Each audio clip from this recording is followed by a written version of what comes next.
Hi, this is Ruth Pierce. I'm the Relationship Maximizer. I take the principles that I've learned through real life, both professionally and personally, and help you to thrive in your relationships. And yes, I've been married for almost 50 years, and marriage is a good training ground for all types of relationships. And I also was in HR for over 10 HR management. So I got a front row seat to what works well in professional relationships and what doesn't. And today we're going to be talking about the third principle of thriving in relationships. And yes, we've been going through a mastermind, and I'm not putting a copy of that mastermind on the public YouTube. This is just me talking about it. But we have been planting transformational seeds for thriving relationships. And I call them transformational seeds because this is like building a whole new pathway in the forest. And it takes several times through there to actually make a path, doesn't it? So no, you're not going to be able to do it overnight. These are planting seeds for your own personal growth in all your relationships. But I also want you to think about the one that is causing you the most pain. And keep that in mind as we talk through this very important principle. And I call it digging for the root cause, the expectations in the relationship. You ready to get started? Then let's go. And I want to give you the summary first, because otherwise we can get lost in the weeds. And I don't want us to do that today. And we talked last session about how important our beliefs are with ourselves, with others, with our circumstances, and if you're a person of faith, with God or whatever higher power you're looking at, to what are your beliefs in each of those situations. And we said to look at the trust. Who do you trust? Or where do you trust that person in which situation? Because it can't be both. It can either or both. All that can be mixed in there. And beliefs play a big part of this third law too.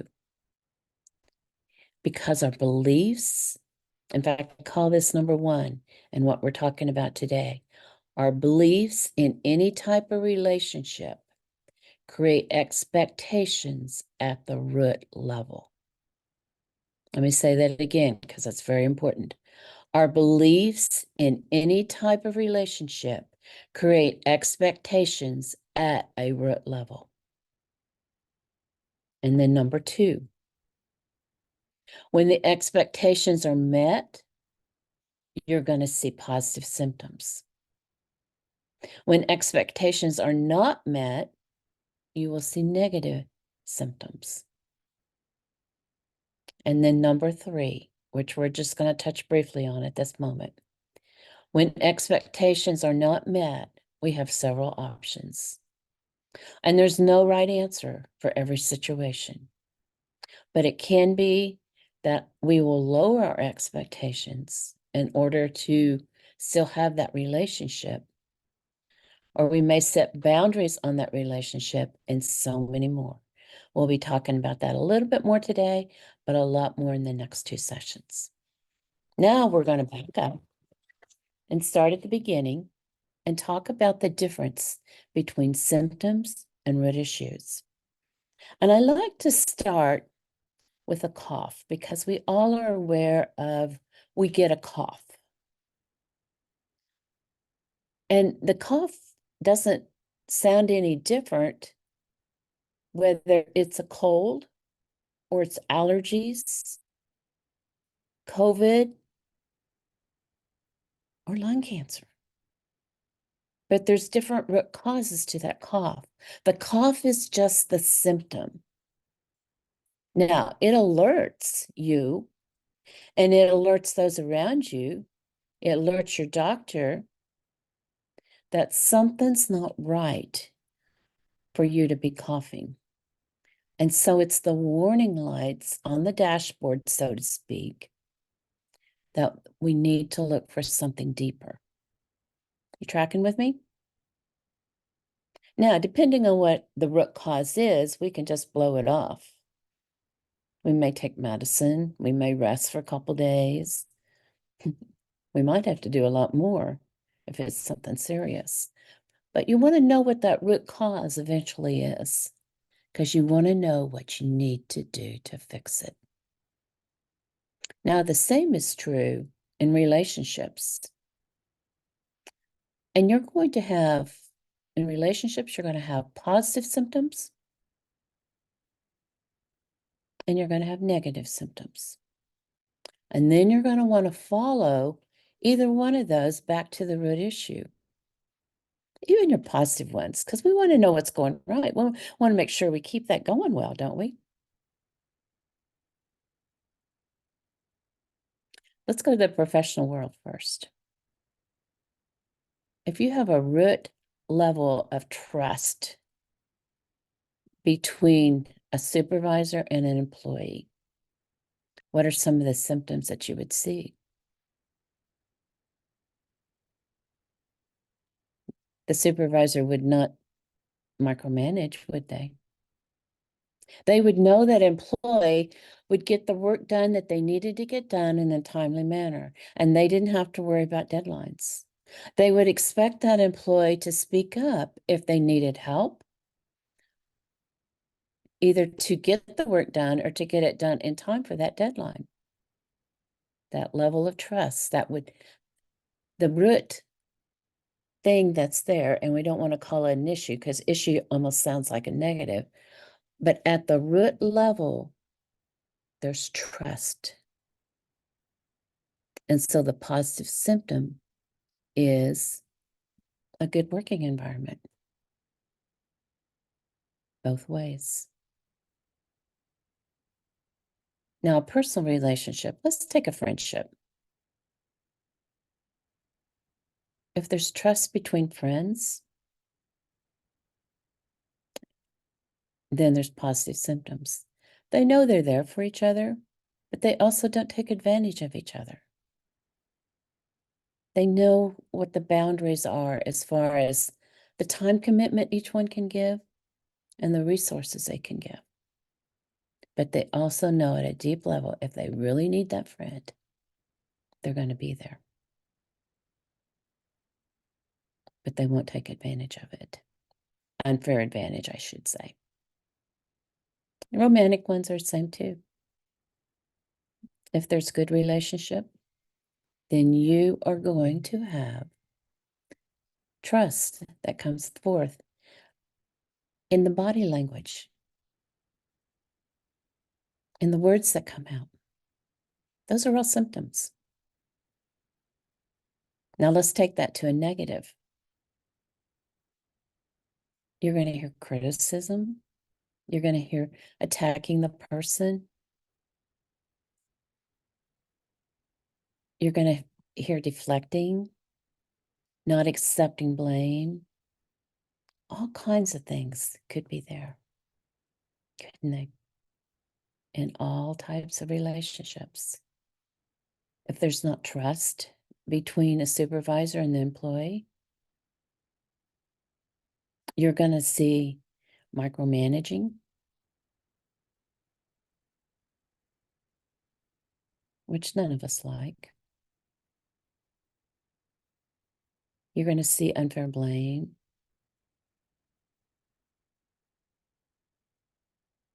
It's all there. So now let's go back and talk about that relationship again. I'm going to go back to what I told you at the very beginning. Our beliefs create expectations in every one of our relationships.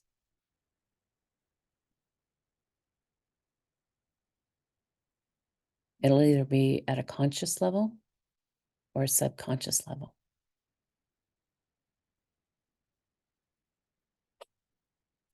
Those beliefs or, I mean, let me back up here a minute. Those expectations will either be met and you'll see positive symptoms, and it's great when they're met. I don't even think we realize that a lot of times we just take them for granted. We know life is good with that person, with that organization, whatever it may be, and we just take it for granted. But when they're not met, that's when it causes pain. Maybe not physical pain, but emotional pain and mental pain, because we're trying to figure out what to do to fix it. And that's when the negative symptoms come out. Now, if you want to change things in the relationship, don't try to change it at the symptom level. That's trying to change your behavior, or you're trying to change the other person's behavior, and it's not deep enough.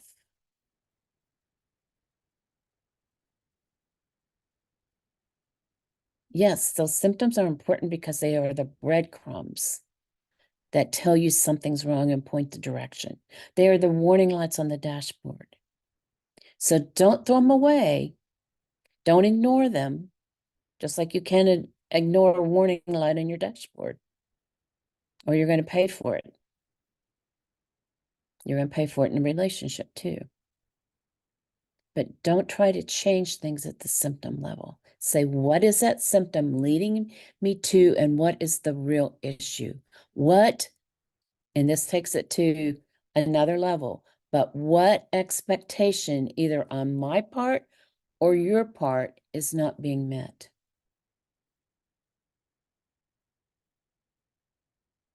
And then that naturally leads you to the question of, what belief do I have about the expectations in that relationship? That's where you can affect change.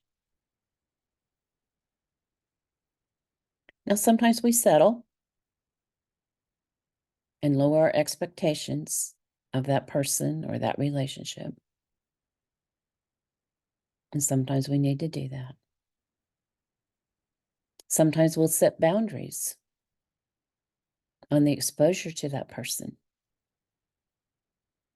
and say, no, the expectations that they have of me is too strong. I can't do that. And I start saying no. That's not a bad thing either. And there's so many other things that we could go into. And we'll be talking about some of those in the next 2 sessions. So I encourage you to watch those as well as they come available. But for right now, I want to leave you with this chain that we've talked about a couple times already. One is, number one, your beliefs create expectations in a relationship. All relationships.